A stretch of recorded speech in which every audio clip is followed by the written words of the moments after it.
Hello and welcome to the next installment of the Mass Effect 3 multiplayer. This is actually the Project Phoenix Adept. Again, probably all of the adepts are going to be power builds, and in fact most of the builds in the game I'm going to try and play as power builds because that's the playstyle I prefer. As for what I'm doing here, I'm going to be using Singularity with the shortest cooldown I could get to prime biotic explosions. I'm not actually going to be using Smash because even with its maximum effects, the range on it is very short. The radius is 1.5 meters, but the range itself is only about 8. It hits pretty hard, but I don't want to have to be on top of things. Lash, however, I can throw at things across the field. The 35% chance of not causing a cooldown is also very nice. It means I'm going to be able to throw these all the time. And the force and damage of explosions, because detonating is what I'm going for. Weight, cooldown reduction, power damage as usual. And here, all durability as usual. Weapons and equipment, same stuff. Most of these are probably going to bear a very striking similarity to each other, but this one I'm expecting to be able to cycle cooldowns faster than most, which might make it end up one of my favorites. I think Singularity Warp Adept is still possibly my favorite, mostly because of the radius increase. Biotic explosions are pretty easy to set up and detonate, but among the combos, I think it has one of the smallest radius. So improving the radius is vastly more useful than it might seem.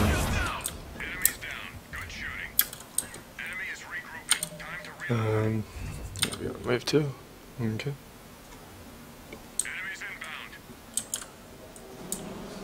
For the most part, I generally ignore the score on this thing because it's not really an accurate representation of how much somebody is helping. And a lot of people will constantly run toward killing stuff instead of being useful, just so they can inflate their score. I think doing objective-related things should be a little bit better. Yeah, I like that. Grab him.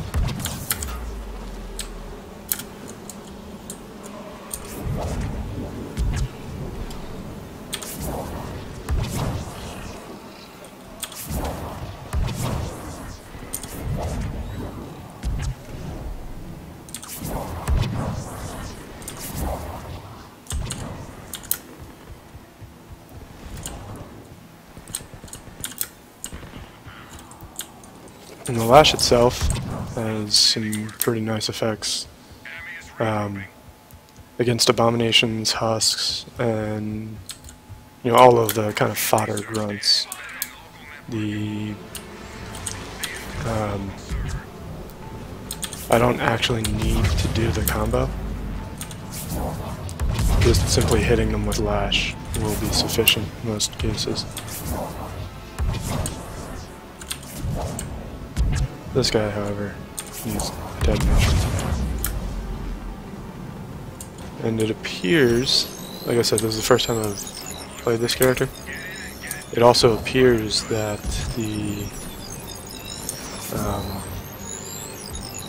after the detonation is when it does its pull. So it seems to be entirely possible to detonate somebody, strip off all of their defenses, and then have it pull them.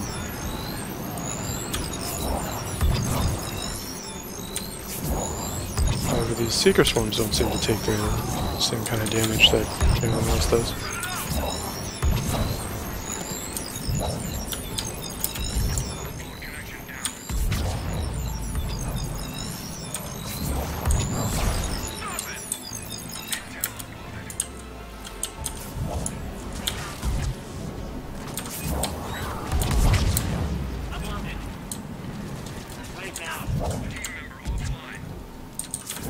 Kill this.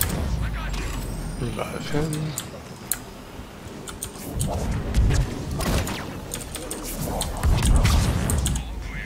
Yeah, get wrecked. The M7 Lancer, you can see Sphinx has it. That is the weapon I've been trying to get for a while. It's a thermal clip, or it's not a thermal clip based weapon, it's a heat based weapon, like the particle rifle.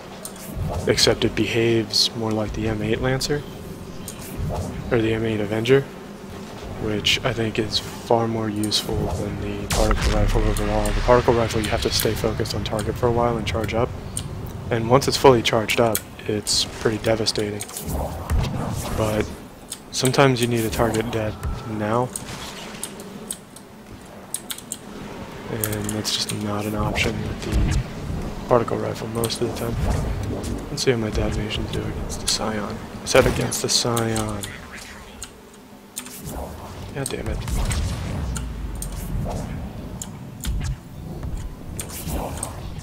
Oh, that guy's dead.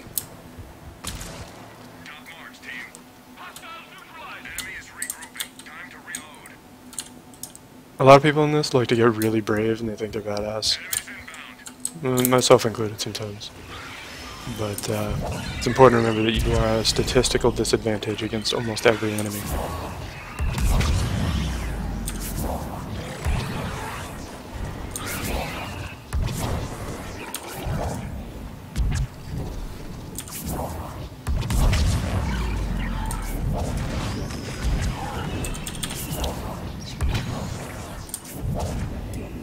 Didn't detonate a combo.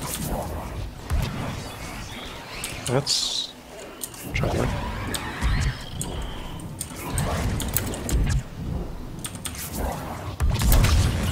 If it doesn't detonate combos on armored enemies, this build needs revising. All of the nasty stuff is armored.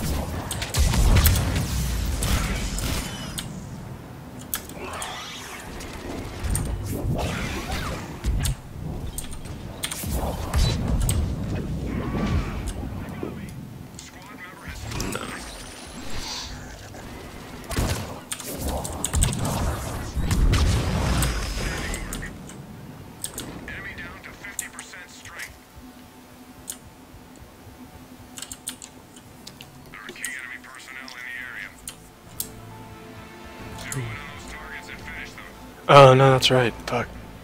Lash doesn't detonate biotic combos on armored enemies. I should have been paying more attention to that. Yeah, that's gonna hurt my effectiveness a ton. That guy, however, is gonna eat wall.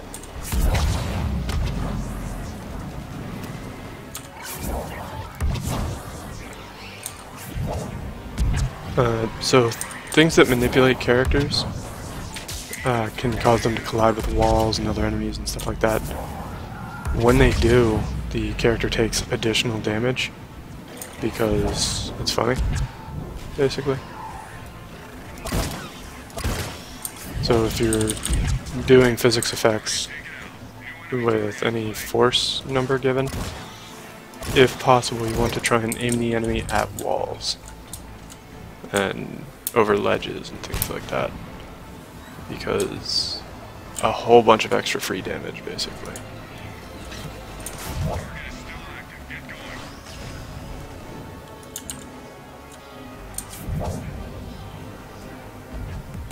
I'm in on him. It just does not want me to be happy.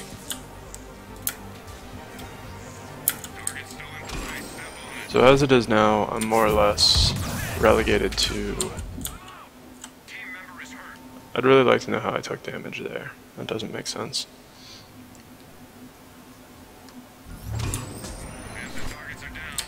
We are pretty low on time, so I'm gonna missile launch the next guy to make up for the fact that I can't. Or no, he's not a big thing. I can kill him.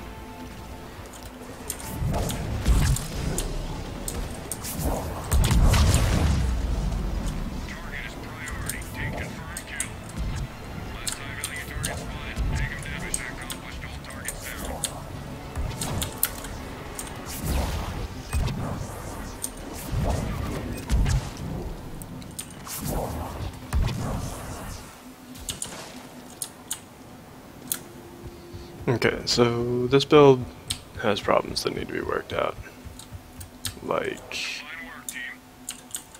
dealing with armored things, which is very important. So I can't honestly say I recommend this build. I'm gonna see about improving it, but shy of getting a good gun. I don't know that this build has any tools for it, because Smash, you have to be within a couple of meters of the target, and that's a lot closer to things than I generally want to be.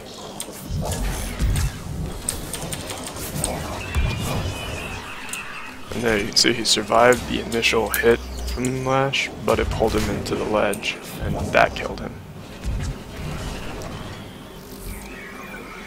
I do intend to use my missile launcher still, but I'm going to save it for wave 10.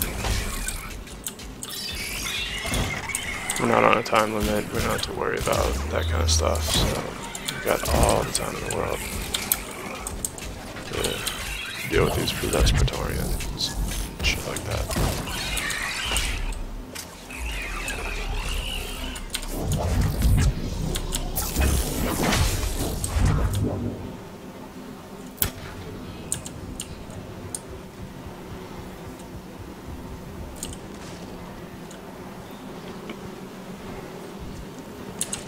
That said though, this build would actually probably work out fairly well against Gath. Bombers, Pyros, and Primes are all armored, but I think they have fewer armored units than most of the other factions. This would struggle very hard against Cerberus. The Dragoons would be a little too much.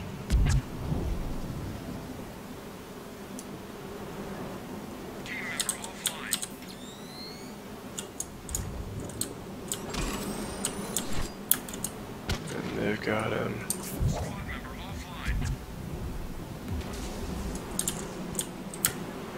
What's going on?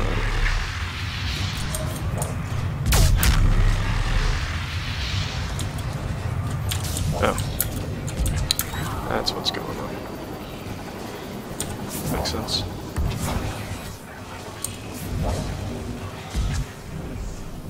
Maybe I can detonate things adjacent to him just to get him hit by the explosion. That would be useful.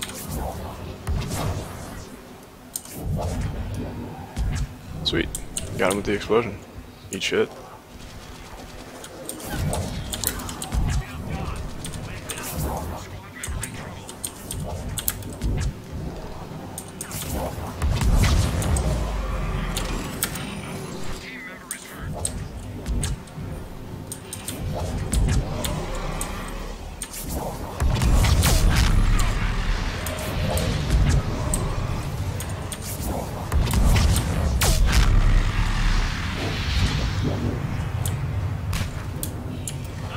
I do like the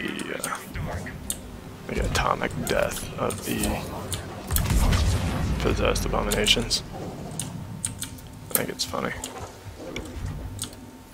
Yeah, that guy's just gonna die. There's not much I can do about that.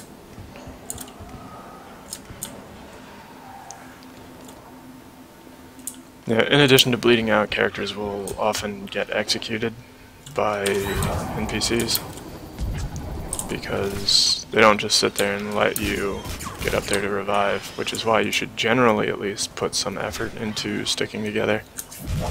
But that seems like a big ask for a lot of people. And because I did buff the singularity damage like I generally do, it's not a terrible spell for dealing with these, but it'd be really nice if I had the M7 Lancer. That would let me take care of those guys pretty effectively.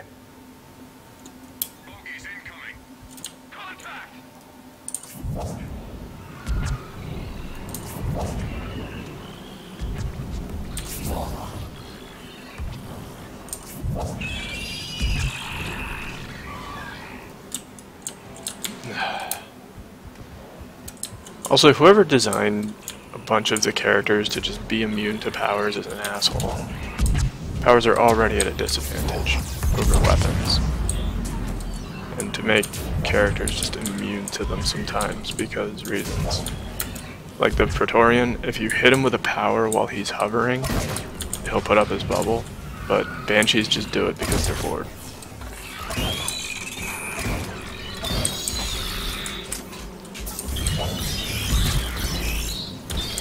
And there's not really anything you can do about it tactically either, because they'll start flying and then they'll just chase you until they get close enough or they get distracted or something like that. It removes player agency, and I think removing player agency in this format is a terrible thing. Well, I think it's a terrible thing in just about every format. If you want me to play your game, let me play your game. Don't take that away from me. And if the way that I'm playing the game works, don't put mechanics in, or works and isn't even like the strongest way to play the game most of the time. You probably shouldn't include mechanics to penalize me for doing it. It's not like I can grab more weapons right now, you know?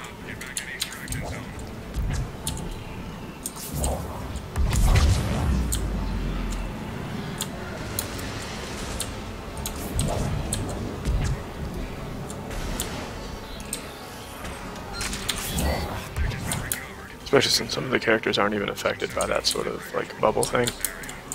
Some of the power-based characters, I can hit the Praetorians with all of my shit, and what I'm actually doing now, wait, this is the wave 10, I could be dropping missiles and things.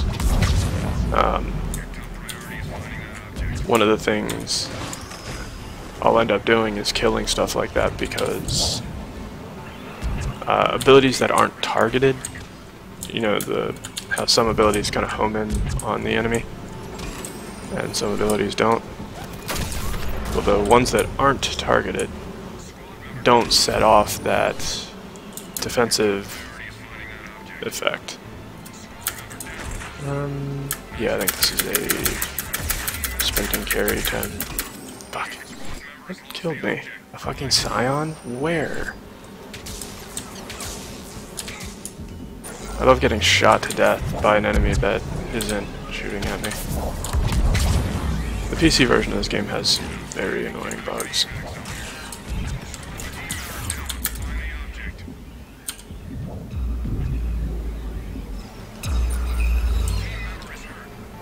Shit.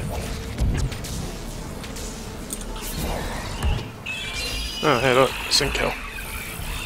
Wonderful.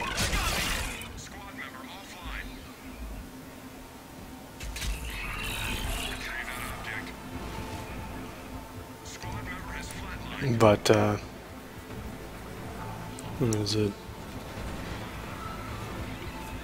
Power builds in general aren't typically the best way to go around, or to go about playing the game. It's pretty efficient, and you can fight at full capacity basically forever. I don't think he knows how to do it.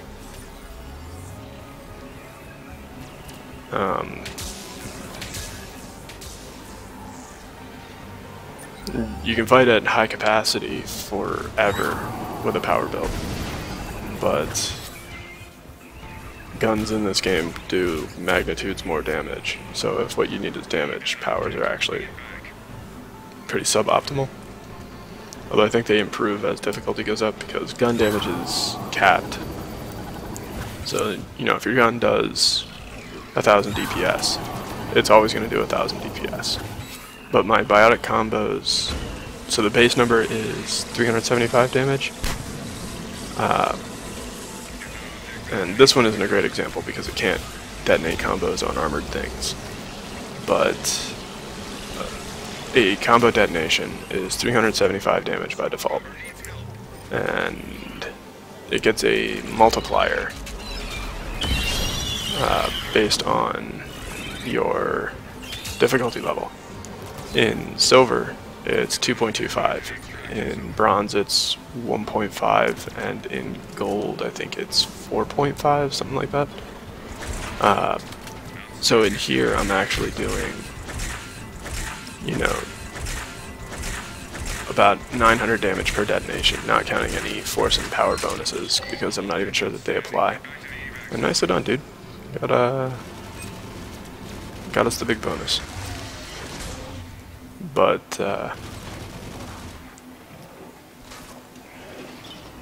what is it? So it deals like 900 damage right now, and if we were to turn the difficulty up, it would be dealing somewhere around 2k. And 2,000 damage on a 2-second cooldown is pretty hard to argue with.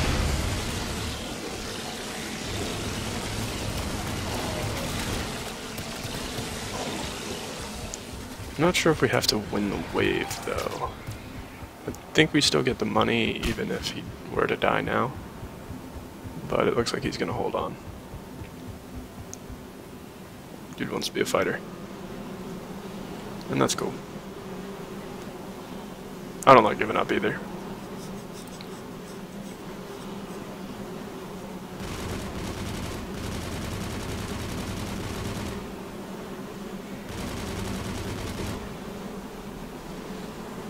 Yeah, overall I think we can say that this build is not working out the way that I wanted. The things that I most need to detonate combos on, I can't. And that's kind of a problem.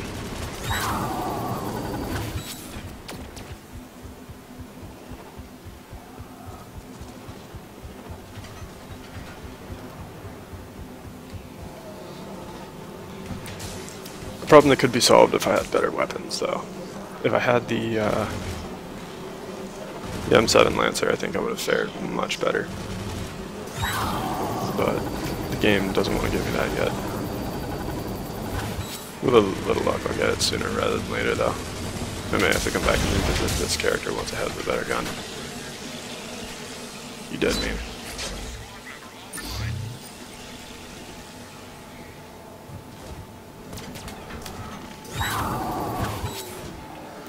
The characters with flamers are actually pretty fun to play as power characters too. The flamers themselves are remarkably dangerous, and if you can get the right environment, you can do a lot of damage with them. Especially against the big heavy guys. This is missile launcher time right there.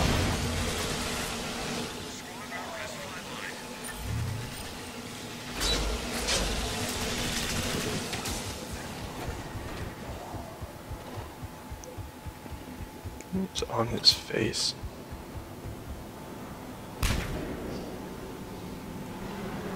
Geth making mods, I guess.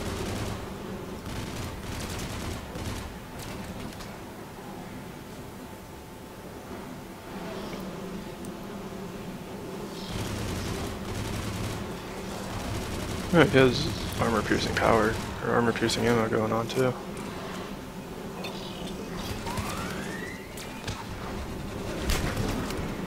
If he got both of them.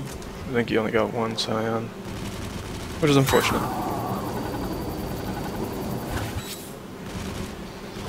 If you're going to take the range limited powers like that, like Flamethrower and Biotic Lash, things of that nature, you generally want to also take the thing that increases their range. Because not being able to get to the thing you're trying to kill is pretty devastating. Especially if you're going to rely on the power to get work done.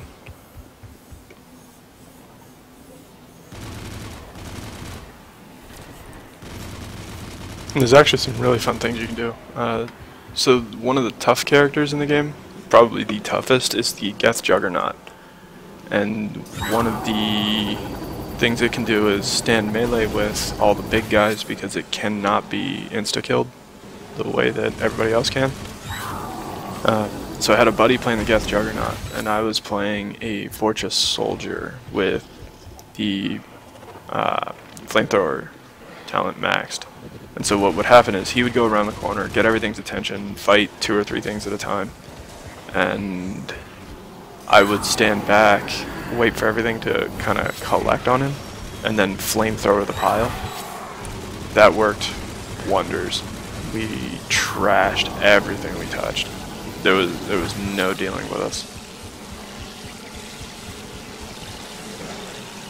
To the point where honestly I think you could probably do gold, maybe even platinum with 2 Juggernauts and 2 Vorcha soldiers. I like the Vorcha though because he regenerates and he gets the stacking damage buff. So if you find an area that you can actually lock down appropriately, you can have 1 Juggernaut plug up each entrance and a Vorcha follow them around and just light stuff on fire for getting close.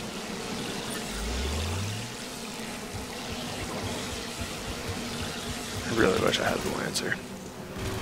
That would improve my life. It really is a very good gun. And it's pretty lightweight, and I will happily sacrifice the power amplifier for the effectiveness of the Lancer.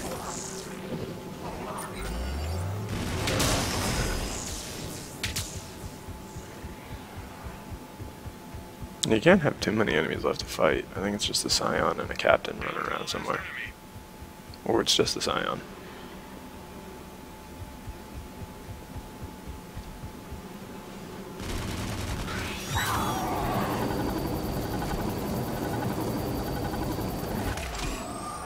Nicely done, dude. Nicely fucking done. Dude's a superhero.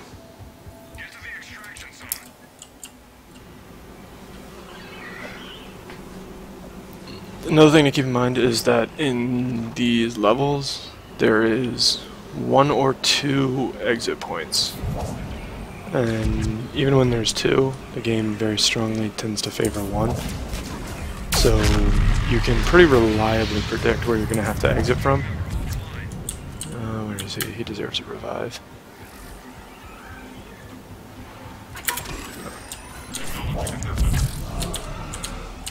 And I'm not going to use a power on him because I don't want him to explode and disrupt people. I want to give him a chance to get out first.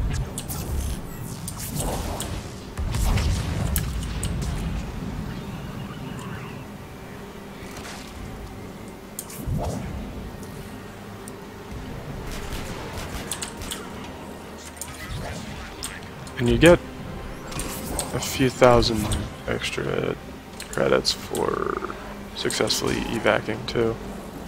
Another nice little bonus.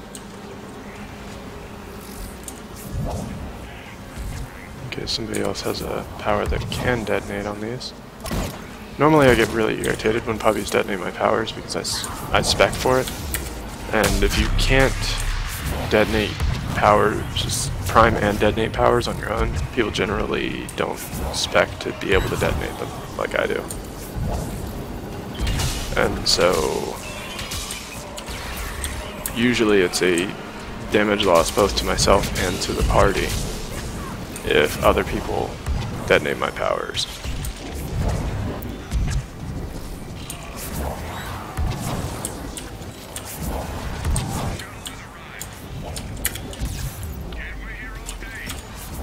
Shit. Fuck. Ah, damn it. I lost track of time and I didn't successfully extract. Whoops. My bad. Sometimes you fuck up. But yeah. So, final verdict. The combo detonations are pretty nice on this, but you probably need a really nice gun to go with it because all of the armored guys. If you had the M7 Lancer, I feel like this would be a good build to play, but if you don't, then probably not.